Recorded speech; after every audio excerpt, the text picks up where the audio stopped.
Welcome to your new channel वकालत की class.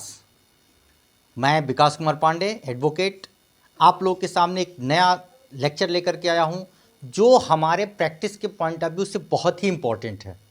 अभी तक हमने आप लोगों को बताया कि जमानत क्या होती है, एफआईआर कैसे पढ़ते हैं। अब इसके आगे के स्टेप पे हम बढ़ते हैं। ये चार्ज क्या होता है, ये चार्जशीट क्या होती है और डिस्चार्ज कब होते हैं और ये इक्विटल क्या होता है। देखिए, जो चार्ज है बेसिकली चार्ज से महसूस हो रहा है कि चार्ज यानी आरोप। फिर ये आरोप पत्र क्या होता है। आरोप पत्र न्यायालय में पुलिस के द्वारा भेजा जाता है। ये कैसे होता है जरा आप समझिए। पुलिस के सामने हमने एफआईआर करवाया और एफआईआर करने के बाद पुलिस ने बाकायदा विवेचना की और विवेचना में जिस जिस व्यक्ति का नाम एफआईआर का जो क्रम संख्या 7 है, बहुत ही इंपॉर्टेंट, मैंने आपको बताया था एफआईआर रीडिंग के समय, तो उसमें लिखा हुआ सस्पेक्टेड व्यक्ति का नाम। अब सपोज एग्जांपल के तौर पे समझिए कि आपके सामने यानी एफआईआर करते समय पुलिस के सामने 4 या 5 व्यक्ति का नाम एज ए सस्पेक्टेड पर्सन आता है। पुलिस के सामने एफआईआर में जब 4 या 5 व्यक्ति का नाम आता है, पुलिस पूरी विवेचना उन्हीं 4 या 5 व्यक्ति के ऊपर केंद्रित करके करती है। और जब विवेचना कंप्लीट होती है उसके पहले ही पुलिस को यह आभास होता है कि इसमें 2 आदमी तो गलत तरीके से फंसाए जा चुके हैं या फंसा दिए गए हैं, उनका तो इस घटनाक्रम में कोई रोल ही नहीं है।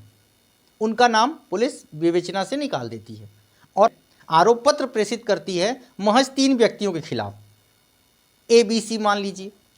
और वो ABC जो 3 व्यक्ति हैं उनके खिलाफ न्यायालय में जो अंतिम विवेचना का क्रम जाता है या अंतिम विवेचना का जो पत्र जाता है उसी को हम कहते हैं आरोप पत्र। ये बात समझ में आ रही है। जब न्यायालय में आरोप पत्र जाता है, जैसा कि मैंने जमानत के क्रम में ही आपको बताया था कि जमानत 2 कंडीशन में यानी 2 स्टेज पे होती है। एक तो एफआईआर दाखिल होने के बाद ही, एफआईआर हो गया, चूंकि 24 घंटे के अंदर एफआईआर कोर्ट में पहुंच जाती है, उसके बाद आप जमानत अपनी करा सकते हैं कि साहब मुझे एफआईआर में सस्पेक्टेड पर्सन के तौर पर दिखाया गया है, मैं विवेचना में पूरा सहयोग करूंगा, मैं ट्रायल में भी पूरा सहयोग करूंगा, मैं जमानत के लिए आया हूं। ये मैंने पढ़ा दिया है, ये मैंने चीज़ें बता दी हैं। दूसरे नंबर पे बात आती है चार्जशीट लगने के बाद। दूसरे नंबर का कंडीशन क्या है, हमें ये लगता था कि नहीं भाई कुछ चीज़ें हो सकता है कि मेरे खिलाफ उनको एविडेंस ही ना मिले, चार्जशीट से ही हमारा नाम निकल जाए। तो चार्जशीट से हमारा नाम निकल गया तो कोई बात नहीं, लेकिन चार्जशीट के बाद भी हम एज ए सस्पेक्टेड पर्सन दिख रहे हैं, हम क्या कर सकते हैं, जमानत करा सकते हैं। जमानत में जाएंगे वही सारी बातें जैसा कि मैंने पूर्व में आपको बताया था। अब सवाल ये उठता है कि जब चार्जशीट फाइल होगी तो उस कंडीशन में कोर्ट क्या करेगी। जैसे ही कोर्ट में चार्जशीट फाइल होगी, अगर एफआईआर के वर्जन में ही मेरी जमानत हो गई है तब कोई बात नहीं, चार्जशीट फाइल होने के बाद जमानत हो रही है तो भी कोई बात नहीं, चार्जशीट फाइल होने के बाद जमानत का प्रक्रिया होगा। लेकिन जमानत के बाद कोर्ट में जो चार्जशीट आई है, कोर्ट उस व्यक्ति को तुरंत ये कहेगी, यदि उसका पहले जमानत हो चुका है तो या उसका बाद में जमानत हो रहा है तो, दोनों ही कंडीशन में कोर्ट ये कहेगी कि आपके खिलाफ आरोप बनाया जाएगा। ये आरोप क्या है, आरोप वास्तव में वो क्रम है जिसके बाद ट्रायल की प्रक्रिया शुरू होगी। यानी आरोप क्या है, जैसे कि कोई व्यक्ति as a suspected person FIR का वर्जन में आ गया, एफआईआर के वर्जन में आने के बाद चार्जशीट में भी उसका वर्जन आ गया, ठीक है। तो चार्जशीट आने के बाद हम सस्पेक्टेड पर्सन के तौर पे हैं, लेकिन हमको ये लगता है कि हम फिर भी गलत फंसाए गए हैं, तो हमारे पास दूसरा ऑप्शन होता है डिस्चार्ज की एप्लीकेशन फाइल करने का। यानी हम ये दिखाना चाहते हैं कि श्रीमान जी, जो आरोप पत्र न्यायालय में हमारे खिलाफ प्रेषित किया गया है पुलिस के द्वारा, उस चार्जशीट में वास्तव में मैं आरोपी नहीं हूं या उस चार्जशीट में मुझे गलत तरीके से फंसाया गया है, मुझे आरोप से बरी कर दिया जाए। ऐसी कंडीशन में आरोप बनने के ठीक पहले मेरी दरख्वास्त पड़ती है डिस्चार्ज करने की। डिस्चार्ज का मतलब हिंदी समझिए, आरोप मुक्त करना। यानी कि आरोप मुक्त करने के लिए हम डिस्चार्ज एप्लीकेशन डालते हैं कि साहब मुझे आरोप से अलग कर दिया जाए। क्लियर हो गई बात। तो ये जो डिस्चार्ज एप्लीकेशन पड़ती है, मान लीजिए डिस्चार्ज एप्लीकेशन पड़ी और डिस्चार्ज एप्लीकेशन आपकी खारिज हो गई, उसके बाद क्या होगा, फिर आरोप बनना तय हो गया। और आरोप बनने के बाद कोर्ट आपसे कहती है कि क्या आप आरोप को स्वीकार करते हैं। आप कहेंगे साहब हमको गलत फंसा लिया गया, हम आरोप को स्वीकार कैसे कर लें। तो कोर्ट कहती है यानी आप विचारण चाहते हैं। तो जैसे ही आप कहते हैं हाँ हम विचारण चाहते हैं, वैसे ही कोर्ट ट्रायल स्टार्ट कर देती है। और जिस व्यक्ति ने आपके खिलाफ FIR दर्ज करवाया है उस व्यक्ति को वो as a evidence, as a गवाह कोर्ट में बुलाती है और वो व्यक्ति आता है, आपके खिलाफ गवाही देता है और सारी बातें फिर आगे चलती हैं। यदि ऐसा प्रतीत होता है कि नहीं, आपके खिलाफ जो आरोप लगाए गए थे FIR में, जो आरोप पत्र दाखिल किया गया था पुलिस के द्वारा, इन सभी बातों से आपका कोई लेना देना नहीं है, तो कोर्ट आपको वहां पे उन्मुक्त कर सकती है, यानी दोष मुक्त कर सकती है।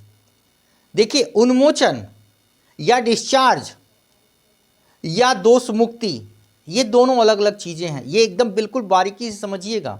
अलग अलग चीजें कैसे हैं। आरोप मुक्त होना या उन्मोचित होने का तात्पर्य होता है आरोप बनने के पहले ही हमको निकाल करके अलग कर देना, यानी हमारे खिलाफ कोई ट्रायल हुआ ही नहीं।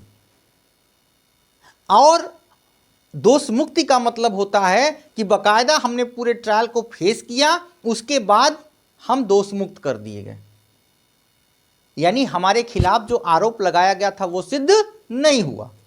अब जरा ये समझिए कि क्या उन्मोचन के बाद पुनः हमको तलब किया जा सकता है। तो जवाब है हाँ, क्योंकि आपके खिलाफ तो आरोप बना ही नहीं था। आपके खिलाफ जो चार्जशीट आई थी, उस चार्जशीट के बाद कोर्ट ने यह माना कि नहीं, आप सस्पेक्टेड पर्सन थे, लेकिन आपके खिलाफ जो आरोप पत्र न्यायालय में प्रेषित किया गया है उसमें बकायदा वो एविडेंस नहीं आए थे जिसको देखने पे ऐसा प्रतीत होता है कि नहीं आप भी उसमें आ सकते हैं। इसलिए कोर्ट ने आपको आरोप मुक्त कर दिया, उन्मोचित कर दिया। लेकिन गवाही आई, गवाही आने के बाद ऐसा महसूस हुआ कि नहीं, ये व्यक्ति जो डिस्चार्ज किया गया है इसके खिलाफ एविडेंस है। पुलिस ने बकायदा भले ही चार्जशीट फाइल करने में चीज़ों को रखा या चार्जशीट फाइल करने में थोड़ी बहुत कमी कर दी, लेकिन जो गवाह आ रहे हैं, जो गवाही आ रही है, जो साक्ष्य आ रहे हैं वो आपके खिलाफ आ रहे हैं। तो उस कंडीशन में पुनः जज साहब तलब कर सकते हैं और पुनः आपके खिलाफ आरोप बनाया जा सकता है। ध्यान रखिएगा, बहुत इंपॉर्टेंट है कि आपके खिलाफ पुनः आरोप विरचित किया जाएगा और आपके खिलाफ पुनः ट्रायल चलेगा और आपके खिलाफ जितने भी साक्ष्य आएंगे हो सकता है कि आप दोष मुक्त न भी हों। क्लियर। यानी आरोप मुक्त होने पर और चार्जशीट में FIR में सस्पेक्टेड पर्सन होने के बाद चार्जशीट में पुलिस को लगता है कि आपके खिलाफ झूठा FIR दर्ज कराया गया है, पुलिस आपको चार्जशीट से निकाल देती है, उसका नाम आरोप पत्र मुक्ति नहीं है। अगर केस डायरी में आपका नाम नहीं आता है तो कतई इसको हम आरोप मुक्त नहीं कहेंगे। बात गौर से समझिएगा, इसको हम आरोप मुक्त नहीं कहेंगे क्योंकि आपका चार्जशीट यानी आरोप पत्र आपके खिलाफ दाखिल ही नहीं हुआ। दोनों ही कंडीशन में दोबारा कोर्ट आपको तलब करके आरोप बना सकती है और आपके खिलाफ पुनः ट्रायल कर सकती है। लेकिन दोष मुक्त होने के बाद दोबारा आपको कोर्ट तलब नहीं करेगी उस मामले में, या उसके ऊपर अपील होगी तो बात अलग है। लेकिन दोबारा आपको जज साहब उस मामले में दोष मुक्त होने के बाद तलब नहीं करेंगे। ये बहुत ही डिफरेंस, बहुत बड़ा डिफरेंस है, इसको समझना पड़ेगा, इसको समझना चाहिए। जनरली हम नए नए वकील हैं, हमारे सामने केसेस आते हैं और जब हमारे सामने केस आता है तो हमसे प्रयास ये करवाया जाता है कि हमको आरोप से बरी करवा दिया जाए और हम भी ये चाहते हैं कि इस व्यक्ति को गलत तरीके से फंसा लिया गया है, इस व्यक्ति को हम अलग करवा दें। लेकिन याद रखिएगा, एक नए वकील के लिए मैं खास तौर से हिदायत भी दे रहा हूं और ये सजेशन भी मेरा है, प्रयास ये करिए कि उसको चार्ज से मुक्त मत करवाइए, क्योंकि यदि उसको चार्ज से मुक्त करवाएंगे तो निश्चित रूप से वो उन्मोचित तो हो जाएगा, लेकिन हो सकता है कि दोबारा उसके खिलाफ एविडेंस आने के बाद वो दोबारा तलब होगा तो आपसे कह सकता है क्या वकील साहब आपने तो उल्टा फंसा दिया हमको, अभी तो आपने कहा कि आप आरोप मुक्त हो गए फिर हमको तलब कर लिया गया। बात समझ रहे हैं। लेकिन अगर आपने पूरे ट्रायल फेस करवा करके उसको दोषमुक्त साबित करवा दिया तो निश्चित रूप से आप एक अच्छे अधिवक्ता माने जाएंगे और आपकी जो बारीकी है, जो आपने ट्रायल को फेस किया, उसमें उसके बचने के बाद दोबारा उसके फंसने का कोई चांस नहीं रहेगा। बात बिल्कुल क्लियर हो रही है। मैं उम्मीद करता हूं कि आरोप पत्र, दोष मुक्ति और उन्मोचन आपने बहुत अच्छे तरीके से समझ लिया होगा। इसके अंतर को भी आपने समझ लिया होगा। धन्यवाद। आप हमारे चैनल को भी सब्सक्राइब करिए, वकालत की क्लास को।